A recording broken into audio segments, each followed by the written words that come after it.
analysis of the enemy craft. Codename Morgan. This plane is protected by an ECM defense system. Its only weak point is in the front air intake. You'll have to attack it head-on. Go, take down Morgan. You're the only one who can stop him. David Lord of the Round Table, I pray for your success.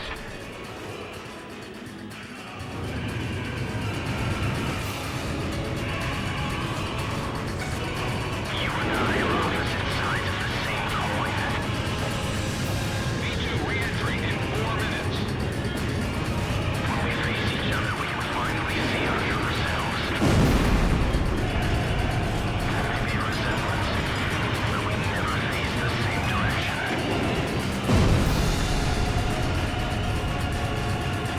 Fire away, coward! Gun 1, go for his front air intake. Come on!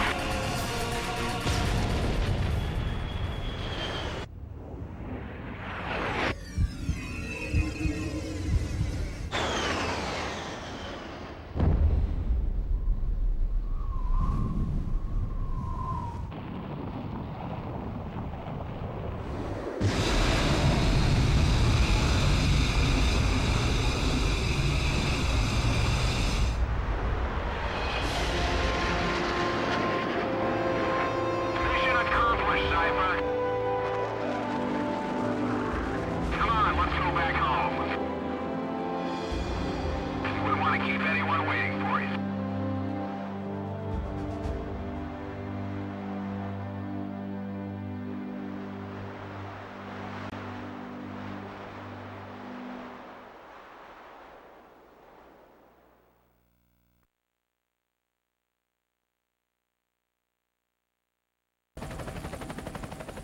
So this is the hidden truth about the war.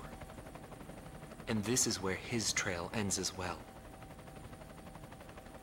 The impact of the 7 nuclear detonations on the world's psyche was great. Those who witnessed the carnage went on to organize a global arms reduction. Perhaps they were admonishing themselves.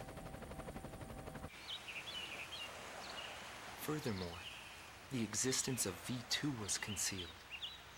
The events that occurred after the war faded from people's memories, and these men were also sealed away from history. Maybe this was one path to achieve peace. And here the curtain falls on this story. However, that does not mean their own stories came to an end.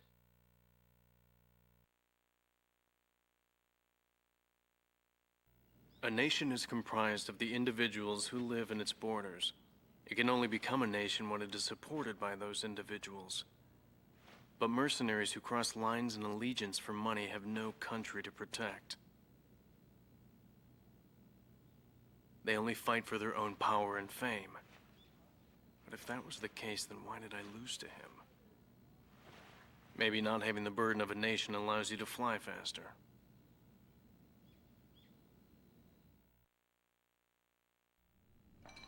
I bailed out and landed here. The captain was gone. I've lived a comfortable life since then, and I probably have him to thank for that.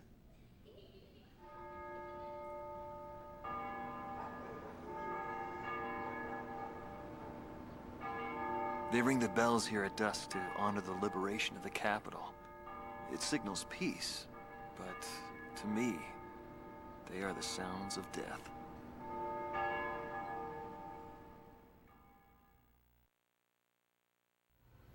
Is the man still alive? Though I guess it's hard for bad guys like us to die. The real heroes always manage to die first. But guys like him, Solo Wing, and me, we live the rest of our lives in hell. But then again, being alive is proof that we were good.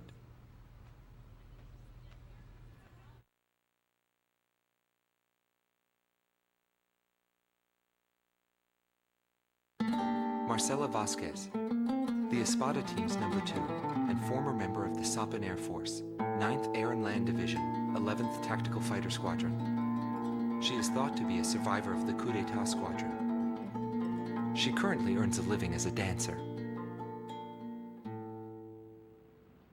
If the Demon Lord hadn't appeared, our lives might have been different.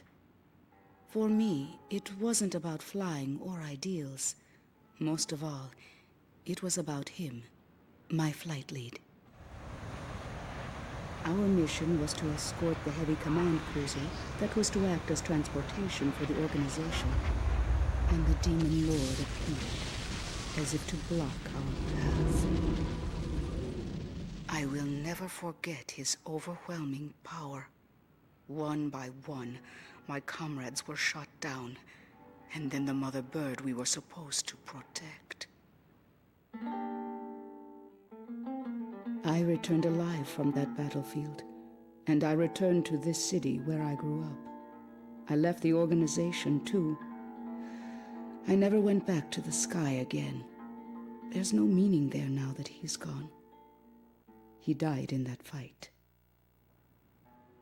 But I don't blame anyone. The regret and suffering that remained after that battle were also what he had given me. They're among the precious few things he left behind.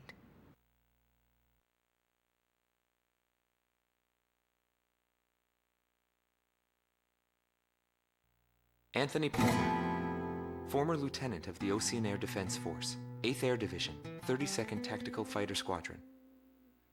He's been missing for some time, along with Captain Bristow of the same unit, since the decisive Battle of Valdreich. Captain Bristow is rumored to be one of the founding members of A World with No Boundaries. Palmer's ties to the captain have led many to believe that he is a high-ranked individual within the group. He currently works for an insurance company based in Aurid, the capital city of Osea. Demon Lord was right. Everything he touched fell apart. I thought I was watching magic. When I was in the military, they called me an ace too. I got medals for my actions on numerous battlefields. I never felt fear toward an opponent. The same went for my ideals.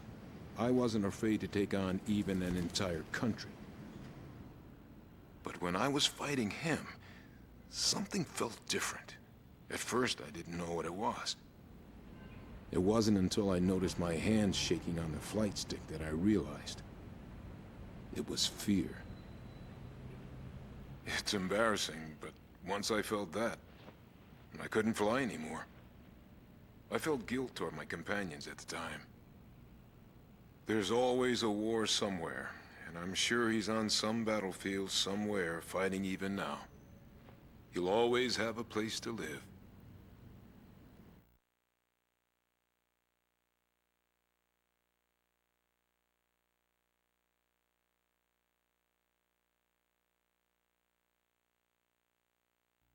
Larry Falk, also known as Solo Wing Pixie.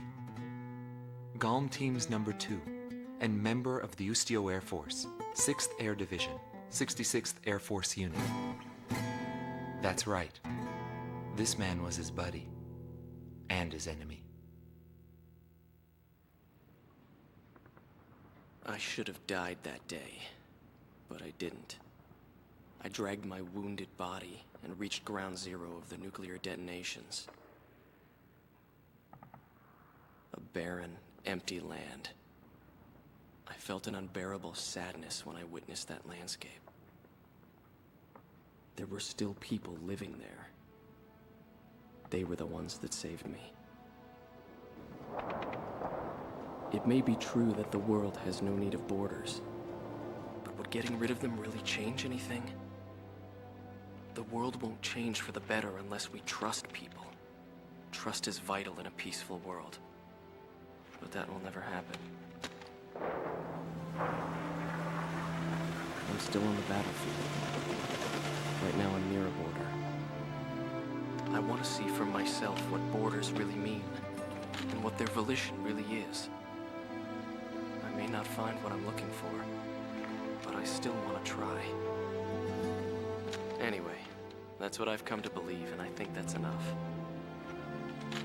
Will he see this video? If you do meet him, give him a message for me. Yo, buddy. Still alive? And thanks, friend.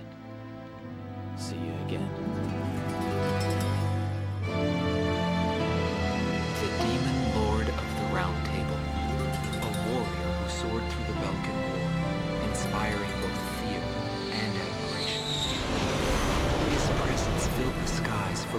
short months before he disappeared.